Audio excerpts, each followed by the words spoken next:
Welcome to Paint a Beautiful Picture. Today is episode 111, One Thing at a Time. Last week we talked about the principle of being caught in the middle, how challenging that can all get.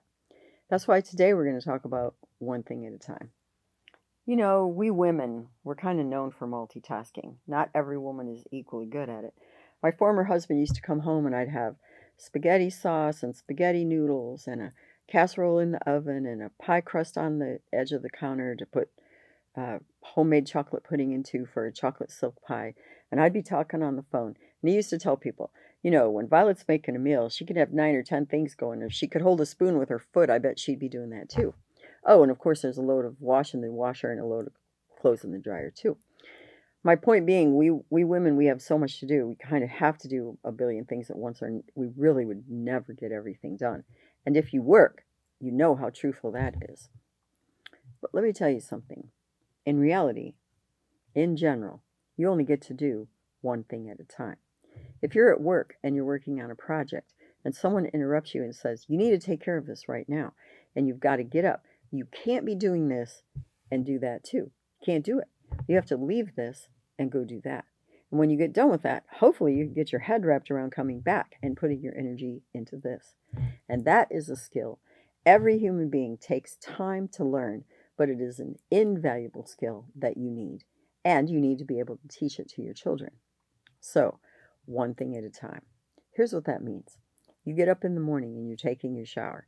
Instead of running through the 4,000 things that you've got to do today, stand there and enjoy the feel of the warm water, the smell of the soap, just the wonder of actually living in the United States of America, having hot water, and 5 minutes to let that wash over you.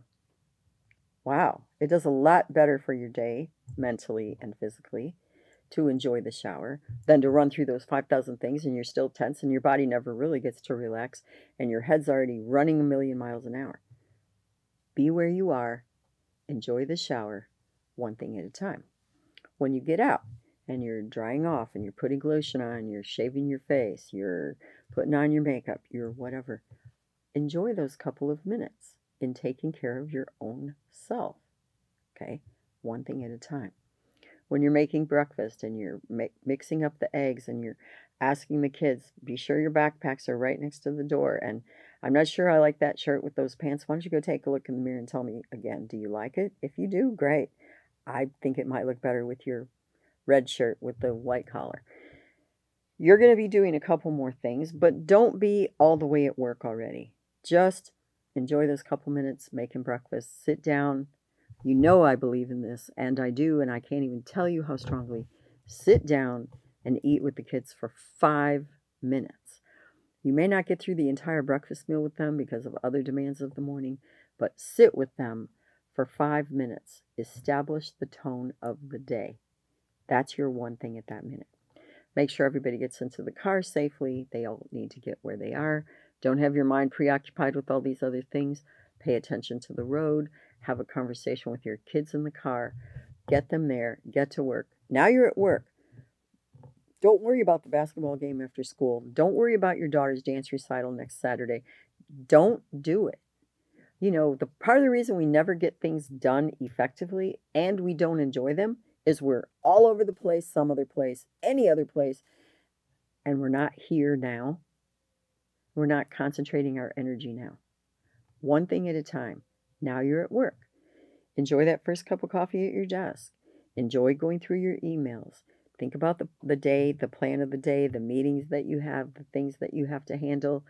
Pray and ask God for strength and help. Tackle the day in a logical way. Enjoy each thing where you are, even the challenges, one thing at a time. When you get off of work, that door is closed. Don't carry all that crud with you. Don't carry the problems and the project that's got to be before Tuesday. You cannot do a thing about it when you're in your car or seated at the dinner table. So don't go there in your mind. Don't waste your emotional energy. Don't waste your mental headspace. Be where you are, one thing at a time. I'm not kidding you about this. It's a very big deal. Most humans aren't very good at it. A lot of people never even sort of get a hold of it, much less master it. I was horrible at this when I was a kid. As you know, my mom took off when I was 12 years old. Oh my gracious. I had to take care of the house. I had to take care of my brothers and my sister. I had to cook. I had to grocery shop. I had to do the laundry. I had to coordinate everything with my dad because, needless to say, I couldn't cook. I mean, I couldn't drive. My dad had to take me all over the place to get all of this stuff done. Of course, I was in choir at school. I was in marching band at school. I got straight A's. I actually had to study sometimes. I went to church. I was involved in my youth group. Really, at 12 years old, my head was all over the place because I had so much to handle. I didn't learn how to do one thing at a time probably until I was 31 years old. That was a long time for me not to know. If you can start to learn this skill and you can teach this skill to your child and lay out this principle for them in life, huh, life is much more enjoyable. I kid you not. I recently rewatched one of my favorite movies called About Time. I cannot pronounce the guy's name, so I'm not even going to try it, but it has Rachel McAdams in it, and it's about a guy who can go back in time, but only to his own life. I won't go through all of what happens, but he learns the value of living every day to the full. That's what he really learns about. That's what I'm talking to you about too. But not every day, every minute of the day. When you are with your children and you're laughing and you're being crazy and you're having fun, or you're having a serious discussion and you're dealing with challenges and you're dealing with problems, be there 100%. When you're with your mate, and women, I will talk to you about this for a minute because I know this one. I've done enough counseling to understand this. A lot of women say, I can never just settle down and be ready to go make love to my husband because I got so much going on in my mind. Yeah, you just told me you have no comprehension of how to live one thing at a time, and you need to learn it because you got to learn how to let everything else go and be with your mate. Okay? But guys, I've talked to guys who have the same trouble. They can't let work go. They can't let the next golf tournament go. They can't let the next college basketball game go. They just can't let things go either. You need to live in the moment where you are with the people that you were with because you just get to do one thing at a time. Now, I grant you, you can be doing laundry. You can have this load of wash going, and you can have this stuff in the dryer, and you can be cooking dinner, and you can have a casserole in the oven. That actually is a lot of stuff, but you only get to stir the sauce because you got to stand there and stir it.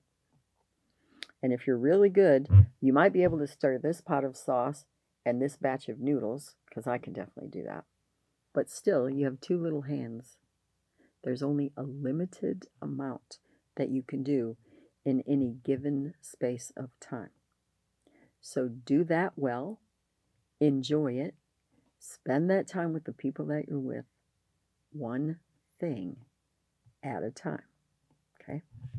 My question is, your challenge question of the day is, can I really be where I am now? Can I really be where I am now? That sounds so crazy because you certainly can't be someplace else. But in your mind, in your heart, in your attitude, you can be somewhere else. It's like a kid who says, I'm sitting down on the outside, but I'm standing up on the inside when you make him sit in that chair. You know, we all understand that. You can be right here, but your mind can be 4 million miles away. And when someone really needs you to be there, that's kind of insulting. And it's definitely rude. Okay? And we've all done it.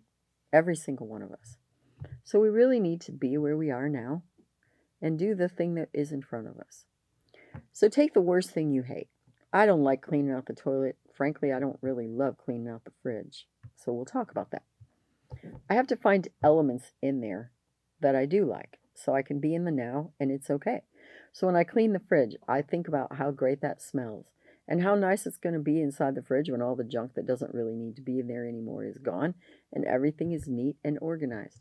Let me tell you, since I broke my arm and had my surgery and I still can't even lift more than 1.5 pounds with this hand, and there are tons of things I'm not allowed to do with it, I think about all the things that I would like to get done that I can't.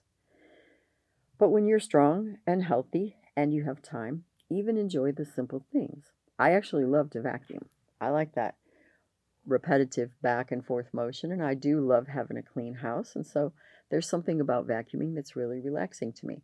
I don't think about a million other things when I vacuum. I enjoy the motion of vacuuming. I really love to do needle arts. When I'm crocheting or I'm knitting, that's a meditative time for me. I can think about things that I've learned or things that I'm still learning, areas in my life that need evaluation. So I can actually do this with my hands while I'm thinking other thoughts with my mind. But sometimes I just stop for a minute. I enjoy the motion of my hands. I enjoy the smoothness of the hook. I enjoy the texture of the yarn, and I enjoy the beauty of the thing that I'm creating right in that moment. I've really learned how to live in the now and do one thing at a time. I would like to encourage you today. This has been a short episode, and so it's not like you don't have a few minutes if you're used to devoting 15 minutes a day to listening to me. I really want you to think about, am I any good at enjoying one thing at a time? Because a lot of people never enjoy anything. They're so busy running from this to this to this to this. And I understand. I told you, I've had a really busy life multiple times, not just as a kid, but I was a single mom. I don't even need to tell you what all that involved and going to nursing school. Like I said, it took me a while to learn to live one thing at a time. But ask yourself, really evaluate, am I any good at one thing at a time?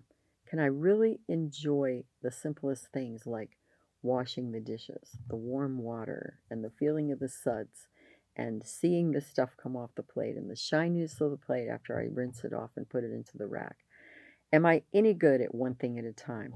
Can I sit with my child and watch her paint with finger paints and really just experience the joy of that exact moment? Or sit there in the morning with my cup of coffee at my desk and watch the sunlight coming through that window as the rays of light pass across my desk and just enjoy 20 seconds of the beauty of that moment of my life? Can I really do one thing at a time? Can I find beauty and joy in the right now? I hope that you can, and I hope that you are learning to do that because it's a great way to live. It truly is. And it takes a lot of the stress away. It helps us to concentrate our real energy on the person and the thing that's going on in front of us right at that minute. It's been great having you with me today on Paint a Beautiful Picture.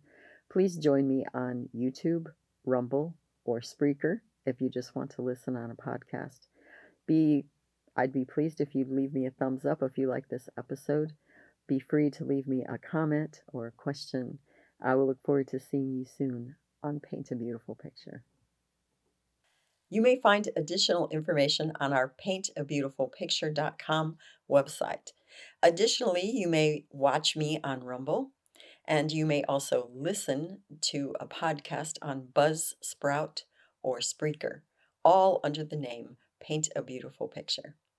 If you like this video, please give me a thumbs up. You may subscribe, and if you are interested in receiving notifications, please hit the notifications button.